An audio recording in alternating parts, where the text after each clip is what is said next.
2016 കേന്ദ്ര സർക്കാർ ഇൻ്റലിജൻസ് ഏജൻസിയുടെ, അതായത് IBയുടെ റിപ്പോർട്ട് കാര്യമായിട്ട് ഈ വിഷയത്തിൽ എടുക്കാൻ തുടങ്ങി.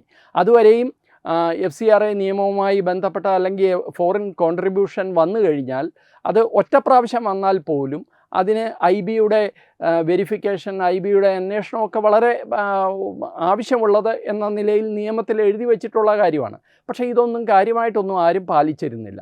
ഇപ്പോൾ ആ നിയമം കർക്കശമാക്കി. 2016 ശേഷം IBയുടെ റിപ്പോർട്ട്, അതുപോലെ ഓഡിറ്റ് റിപ്പോർട്ട്, എവിടെ നിന്ന് ഫണ്ട് വരുന്നു, എങ്ങനെ അത് വിനിയോഗിക്കുന്നു, ഇത്തരം കാര്യങ്ങളിലൊക്കെ കൂടുതൽ സർക്കാർ ശ്രദ്ധ വന്നപ്പോഴാണ് പല സംഘടനകൾക്കും അവരുടെ FCRA ലൈസൻസ് നഷ്ടപ്പെട്ടത്.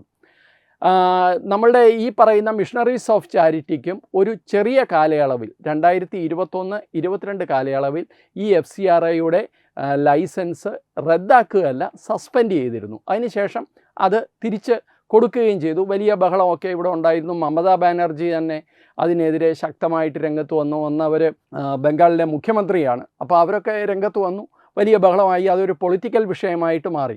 പക്ഷേ അന്ന് അത് സസ്പെൻഡ് ചെയ്യാനുണ്ടായ കാരണം കൂടെ നമ്മൾ അറിയണം.